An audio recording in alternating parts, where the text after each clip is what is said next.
할렐루야. 오늘의 말씀은 요한복음의 말씀입니다. 요한복음 우리가 잘 알고 있듯이 마태, 마가, 누가, 복음과 함께 네 번째 복음서로 기록되어져 있습니다.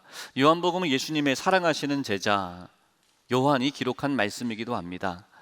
다른 복음서에게도 쓰여진 목적이 있습니다. 때로는 유대인들을 위한 복음서의 말씀으로, 또 이방인에 대한 말씀으로, 또 요한복음은 또 특별한 의미를 담고 있는데, 요한은 예수님의 제자 중에 사랑받는 제자라고도 이야기를 했고, 또 예수님이 부활 승천하시고 난 다음에 예수님의 제자들은 사도가 되어서 이제 담대한 복음의 증거자가 되어 땅끝까지 이르러 복음이 전하는데 쓰임받는 제자, 사도가 되어졌습니다. 그래서 그들의 사역의 마지막은 순교함으로 그들이 살아남은 자들이 없었습니다. 마지막까지 살아남아있던 자가 누구냐면 바로 요한입니다. 요한은 예수님께서 십자가에서 어머니 마리아를 가리키며 너의 어머니다 라고 하는 그 부탁의 말씀을 받고 예수님의 어머니 마리아를 잘 공경합니다. 봉양을 합니다. 그리고 남아있는 마지막 예수님의 제자로서, 또 예수님이 복음을 전하시는 그 세대에 남아있는 자로서 교회의 지도자로, 영적인 지도자로 감당을 합니다.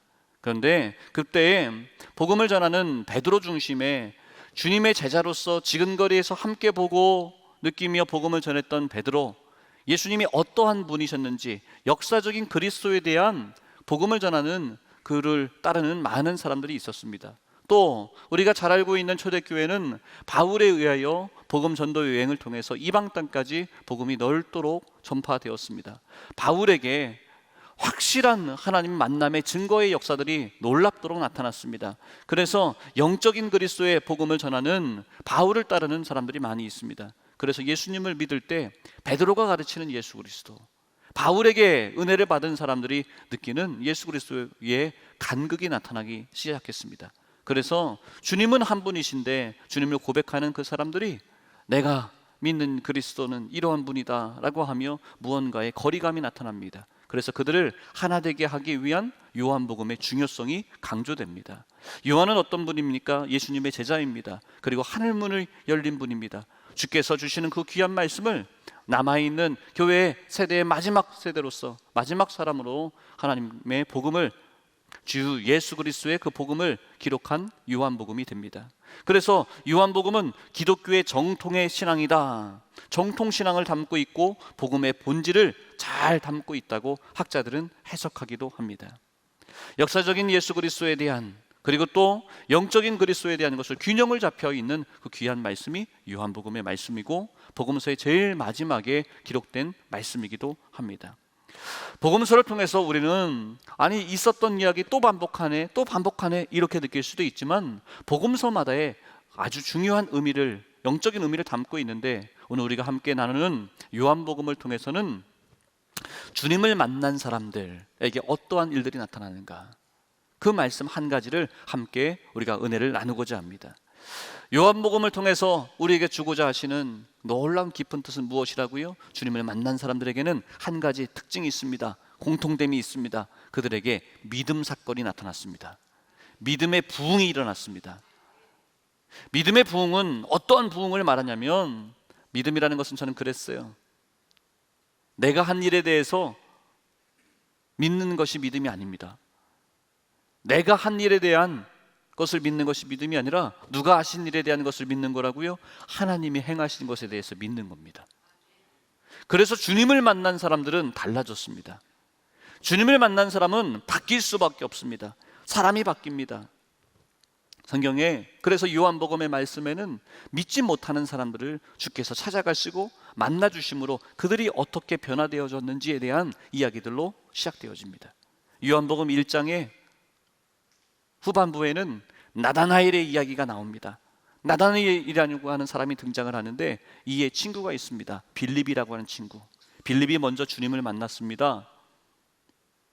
빌립이 주님을 만나고 난 다음에 나의 친구 나다나엘에게 찾아가서 그에게 말을 합니다. 우리가 기다렸던 그 그리스도를 내가 만났다. 내가 너에게도 그 그리스도를 소개해주고 싶다. 나다나엘, 우리 주님 만나러 가자 라고 소개하는 장면입니다. 그러면서 그 주님께서 나다나엘을 만나주시는 그 이야기, 사건의 이야기가 1장 후반부에 나타납니다.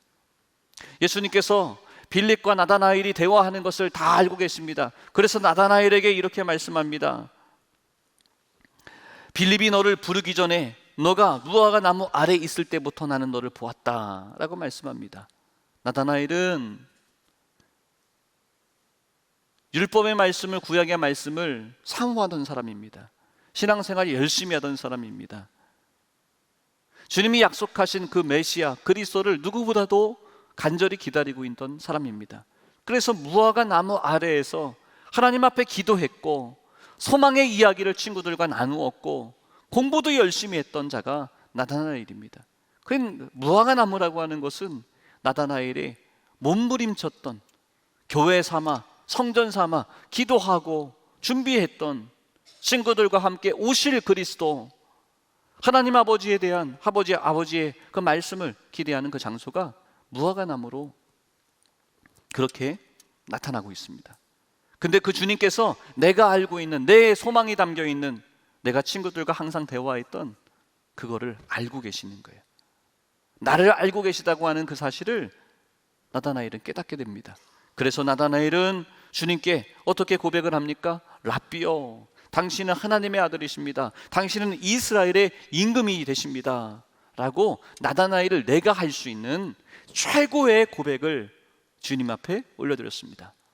첫 번째는 랍비요, 선생님이요 라고 인정해 드렸습니다. 그리고 두 번째는 하나님의 아들이십니다. 그리고 당신은 이스라엘의 임금 되십니다 라고까지도 올려드렸습니다. 여러분, 최고의 고백 아닙니까? 나다나엘에게는 믿음이 이만큼 자란 것 같습니다. 그런데 여러분, 주님은 나다나엘의 이 고백을 들으시며 만족하지 않으십니다. 우리가 볼 때 나다나엘이 고백한 이 고백이, 이 믿음이 충분한 고백인 것 같고 최고의 고백인 것 같은데 주님은 부족하다 말씀하시는 것 같아요. 그래서 주님께서 이렇게 고백하는 나다나엘에게 이렇게 말씀하십니다. 50절에 예수께서 대답하여 이르시되 내가 너를 무화과 나무 아래서 보았다 함으로 믿느냐? 이보다 더 큰 일을 보리라. 이보다 더 큰 일을 보리라 라고 하시면서 요한복음 2장으로 넘어갑니다. 2장에서부터 어떤 일들이 나타나냐면 예수님이 가시는 현장마다 예수님을 만나는 사람들마다 기적을 경험하게 되고 악한 영이 떠나가게 되고 삶에 소망이 없는 자들이 소망을 찾게 되고 죄의 문제에서 해방되어지며 좋아지고 나아지고 복된 일들이 넘쳐나게 되는 그러한 사건들을 주님께서 보여주십니다.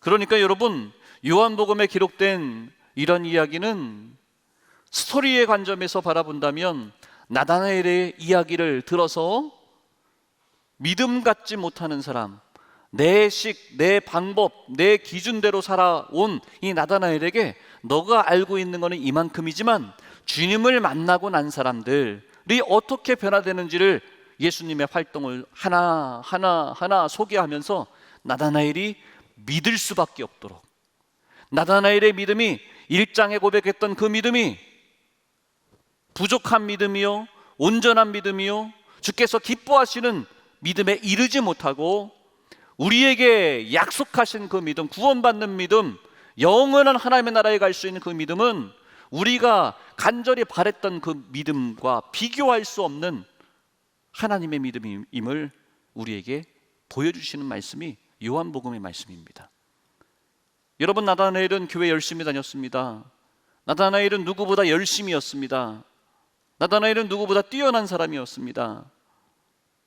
그렇지만 그 정도의 믿음, 그 정도의 열심은 아니라는 거예요. 우리에게 주께서 주시려 하시는 그 믿음은 어떠한 믿음입니까? 내 열심, 나다나엘의 믿음이 아닙니다. 주께서 우리에게 행하신 것을 우리가 아멘 하는 그 믿음입니다. 하나님이 나의 아버지이심을 믿는 그 믿음입니다. 하나님 아버지께서 우리를 사랑하셔서 이 땅에 독생자 외아들 예수 그리스도를 보내신 그 일이 나의 동의나 나의 의지나 우리의 계산에 의해서 오신 것이 아니라 이해가 되고 안 되고에 따라 믿음이 나에게 있고 없고가 결정되는 게 아닙니다. 하나님이 일하셨음을 믿게 되는 것, 그 믿음이 구원받는 믿음입니다. 여러분, 사람의 몸에서 하나님의 아들이 태어나셨다고 하는 것을 믿을 수가 있습니까? 이해가 가십니까? 설명할 수 있습니까? 설명할 수도 없고 이해가지도 않고 합당하지도 않을 겁니다. 그러나 우리는 믿음을 갖습니다. 그 행하신 일들에 대해서 우리는 아멘합니다. 누가 하신 일입니까? 하나님께서 하신 일이기에 우리는 믿습니다. 우리는 아멘합니다. 그러니까 믿음이라고 하는 것, 구원받는 믿음은 요한을 통해서 요한복음에 기록되어져 있는 이 믿음은 우리가 이런 것을 했다, 나다나엘이 무화과 나무 아래에서 열심히 책을 읽었다, 말씀을 암송했다, 열심히 내가 남들보다 더 힘을 내었다, 그것을 뛰어넘는 주께서 행하신 일을 보고 경험하고 하나님을 인정해라, 주님이 그리스도이심을 믿어라 라고 말씀하는 거예요. 여러분, 그 믿음의 일들이 오늘 이 시간의 예배 가운데 주님의 임재하심으로, 주께서 강권하심으로 우리 모두에게 믿음 사건이 부어지기를 주의 이름으로 축원합니다. 그렇게 나다나엘에게 약속하셨습니다. 너가 이것 보고 내가 이것을 안다고, 주님께서 너가 가졌던 그런 마음과 생각을 내가 알아차렸다고, 너가 나를 이렇게 고백하느냐? 이보다 더 큰 일을 보리라, 더 큰 일을 보여줄게 라고 말씀하셨죠. 그러면서 첫 번째 기적의 이야기로 연결됩니다. 그 믿음 사건, 기적의 사건은 물을 포도주로 변화시키는 사건이었습니다. 제가 이전에도 이 본문으로 말씀을 드린 적이 있는데, 물이 변하여 포도주가 되는 그 사건에 최고로 수지 맞은 사람은 누구입니까? 하인이라고 그랬어요. 하인. 왜 하인이 최고로 수지를 맞았습니까? 신랑 신부가 아니었습니다. 혼인잔치의 주인공은 신랑 신부이겠으나 주께서 행하신 일의 주인은 누가 됐습니까? 최고로 복받은 자는 하인이 되었는데, 주께서 명령하시는 그 말씀을 받은 자가 하인이었습니다. 그리고 명령하신 그 말씀에 따라 말도 안 되는 이야기, 귀찮게 하는 이야기, 그렇게 치부할 수도 있으나 주님의 말씀에 그대로 순종했습니다. 하인이니까 그렇겠죠. 여러분, 하인이니까 안 할 수 있습니다. 하인이 얼마나 바쁩니까? 여러분, 혼인잔치가 벌어졌습니다. 하인은 할 일이 정말 많습니다. 이 일 아니고도 음식도 갖다 줘야 되고 이런저런 준비해야 되는 거, 돌봐야 되는 것이 정말 많이 있습니다. 그런데 지금 혼인잔치와 상관도 없는 정결례식에 사용하는 그 돌 항아리에 물을 갖다 부으라 하는데, 이거는 지금 잔치와 상관없는 일이잖아요. 지금 수많은 사람들이 있는데 다른 일을 해야 되는데 예수님이 하인 보고 이거 하지 말고 이거 해라 라고 이야기했으니 일머리도 없고 이분이 누군지도 모르겠는데 물을 갖다 부으라 하는 잔치와 상관없는 이 일을 시킬 때 하인이 이것부터 하겠습니다, 충분히 말해도 이해할 만한 상황입니다. 근데 주님이 하신 그 말씀에 하인은 정결 항아리에, 돌 항아리에 물을 부음으로 순종했습니다. 주님의 말씀을 받은 자가 하인이었고 그 말씀에 순종한 자가 하인 됐습니다. 그리고 또 주님은 거기에서 멈추지 않습니다. 그 물 떠다가 갖다 주어라 라고 말씀하십니다. 그 하인은 무엇을 갖다 주었습니까? 물을 갖다 주었습니다. 포도주를 갖다 준 게 아닙니다. 물을 갖다 주었습니다. 그런데 그것을 마시는 자마다 다 어떻게 고백합니까? 최고의 포도주를 너희가 가져왔구나. 누구만이 진실을 합니까? 마신 사람들은 포도주를 마신 거예요. 근데 진실을 아는 사람은 누구입니까? 하인들이에요. 주의 말씀을 내가 듣고 주의 말씀에 순종하였더니 내가 가져다 준 것은 물인데 저 사람들은 포도주라고 이야기하는구나. 주께서 저분이 하시는 그 말씀이 이 모든 것들을 변화시켰구나. 수지 맞은 사람은 누구라고요? 하인 되는 거예요. 말씀을 받은 사람이에요. 말씀을 받고 내 생각에는 안 됩니다, 안 맞습니다, 다른 일이 너무나 바쁩니다, 왜 이런 거 시킵니까? 라고 거부하지 않고 그대로 다른 사람 하인되었습니다. 여러분, 그 혼인잔치에서 믿음을 갖게 되는 사람은 하인되는 거예요. 오늘 이 시간에도 말씀이 선포됩니다. 주께서 주시는 그 말씀, 하나님이 주신 말씀이라고 믿고, 나를 살리는 말씀, 나에게 주시는 말씀이라고 믿고, 내 생각, 내 기준, 내 마음속에는 결정이 이미 다 되어져 있습니다. 그렇지만 주께서 나에게 주신 말씀, 나하고 상관없는 것 같은 그 말씀인데 주님 주신 말씀이라고 믿고 순종하고 따르고 하는 그 자들에게 가나의 혼인잔치의 최고의 축복이 여러분에게 임하게 되는 겁니다. 아멘하는 자들에게 물이 변하여 맹물밖에 되지 않고 가치가 없는 그 물이 극상의 포도주로 모든 사람들이 탐내는 것을 소유하게 되는 주님의 그 축복이 우리 아멘한 성도에게 나타나게 되기를 주의 이름으로 축원합니다. 나다나엘은 어떤 사람입니까? 또 그 자리에 참석했던 사람은 어떤 사람들입니까? 열심히 살아온 사람, 신랑과 신부가 되어서 많은 사람들과 함께 잔치를 베풀 수 있는 그런 사람들입니다. 그런데 잔치의 주인은, 잔치에 축복을 나눠줄 수 있는 분은 누구라는 것을 우리에게 가르칩니까? 바로 주님이시라는 것을, 하나님의 능력이라고 하는 것을. 주께서 만나주신 사람들마다 그래서 그들에게 믿음의 부흥이 나타납니다. 하인으로서 열심히 살았습니다. 성실하게 살았습니다. 그렇게 살다가 한평생의 삶 끝나는 겁니다. 그런데 주님의 말씀을 받고 순종했을 때 그의 삶은 하인의 삶이 아닙니다. 하나님의 음성을 듣고 싶고 주님께서 하시는 그 말씀을 따라가는 복된 삶의 사람으로 그의 인생이 변화되어지는 거죠. 사마리아 여인의 본문의 말씀을 우리가 함께 읽었습니다. 사마리아 성에 들어가십니다. 사마리아 여인을 주님께서 만나 주십니다. 이 여인은 어떤 여인입니까? 대인기피증에 빠져 있는 여인입니다. 이 여인도 열심히 살았습니다. 열심히 살면 사는 만큼 사람들이 나를 향해서 손가락질하고 말들을 합니다. 저 사람은 신랑이 1명, 2명, 3명, 4명, 5명, 지금 살고 있는 사람은 그 숫자에도 포함되지 않는다고 사람들이 말들을 합니다. 내가 무엇을 그렇게 잘못했습니까? 그럼 내가 죽어야 됩니까? 살아야 되니 열심히 사는 것뿐인데 내가 힘이 부족하고 그래서 의지한 것, 나보다 조금 더 힘센 사람에 의지한 것밖에 없습니다. 근데 사람들이 그것을 가지고 그렇게 말들을 합니다. 근데 그들의 말이 또 틀리지도 않습니다. 내가 할 수 있는 일이라고 하면 그렇게 말하는 사람들의 눈에 띄지 않는 것이 내가 오늘 해야 하는 일일 겁니다. 그래서 사람들이 없는 시간에, 가장 뜨거운 시간에, 아무도 물길로 오지 않는 그 시간을 찾아서 그 여인이 물길로 갔습니다. 사람 안 만나고 싶은데 그곳에서 예수님을 만납니다. 그 예수님과 대화를 하며 여러 실랭이의 대화를 나눕니다. 왜 나에게 말을 겁니까? 외간 남자가 왜 나에게 말을 겁니까?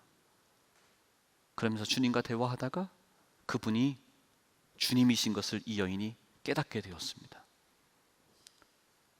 사람들 앞에 나타나고 싶지 않습니다. 사람이 있으면 피하고 싶습니다. 그런데 여러분, 주님을 만난 그 여인이 어떻게 변한 줄 아십니까? 사람들이 있는 곳으로 달려갑니다. 물동이를 버려두고 사람들이 있는 곳으로 달려갑니다. 이 여인은 물이 있어야 살 수 있는 사람입니다. 사람들을 안 만나고 싶은데 그래도 내가 살기 위해서는 물 한 동이가 있어야 살 수 있기 때문에 대인공포증, 기피증의 그 마음을 이겨내고 이곳까지 왔음에도 나의 오늘의 삶의 생명이다, 전부다 여기던 그 물동이를 버려두고 사람이 있는 곳으로 찾아갑니다. 동네로 내려갑니다. 이전에는 사람을 피하는 사람이 사람을 찾아가는 사람이 되었습니다. 변화되었습니다. 그리고 그들에게 말을 합니다. 사람들의 말을 듣던 사람이 이제는 말을 전하는 사람이 됩니다. 어떤 말을 전합니까? 와서 보라, 이는 그리스도가 아니냐. 나에게 이렇게 행해 주신 이분이 그리스도이시다 라는 것을 전하는 사람으로 바뀌게 되었습니다. 여러분, 그랬더니 동네에 있던 사람들이 예수님 앞에 나왔더라 라고 성경은 말하고 있어요. 주님이 가시는 곳마다 심령의 가난함이 있는 자들에게 부흥을 허락하십니다. 인간관계 속에서 해결하지 못하는 그의 삶을 변화시키셨습니다. 예수님이 가는 곳마다 기적이 나타났습니다. 믿음의 부흥이 나타났습니다. 여러분, 오늘 이 시간에 주님을 만남으로 내 힘으로 해결할 수 없는 그 모든 문제들이 풀어나고 주께서 변화시켜 주셔서 많은 사람들에게 복음을 전하고 말씀을 전하는 사람으로 복되게 쓰임받게 되어지기를 주의 이름으로 축원합니다. 내가 전에는 남들의 말을 듣고 상처받고 의기소침해 있고 내 인생은 이거밖에 안 되구나 주저앉는 그런 삶의 사람이었지만 주님을 만나고 났더니 어떻게 됩니까? 사람이 두렵지 않습니다. 사람은 이제 주의 복음을 내가 전해야 되는 영혼으로 보여집니다. 주께서 영혼 구원하라고 하셨는데 저는 저 사람은 나보다 더 많이 배웠고 저 사람은 나보다 더 많은 것을 가지고 누리며 살아가고 있고 저 사람은 나보다도 더 잘난 사람이니 저 사람 말고 나보다 조금 더 못한 사람 찾아봐야 되겠다 여기던 사람이 이제는 그러지 않습니다. 사람 눈치 보지 않습니다. 사람의 환경이 보이지 않습니다. 무엇으로 보입니까? 영혼을 주의 복음을 받아야 하는 그 영혼으로 바라봐지게 되는 거예요. 여러분, 주님을 만나십시오. 주님의 은혜를 누리십시오. 주의 말씀을 확 붙잡으십시오. 이 힐탑의 제단에 나올 때마다 영광의 주님의 임재가 가득한 이 제단에서 살아서 역사하시는 그 능력의 주님을, 은혜를 다 경험하고 체험하고 세상에서 누가 나에게 뭐라 한다 할지라도 담대하게 주의 복음을 외치는 우리 힐탑의 모든 성도들 되시기를 주의 이름으로 축원합니다.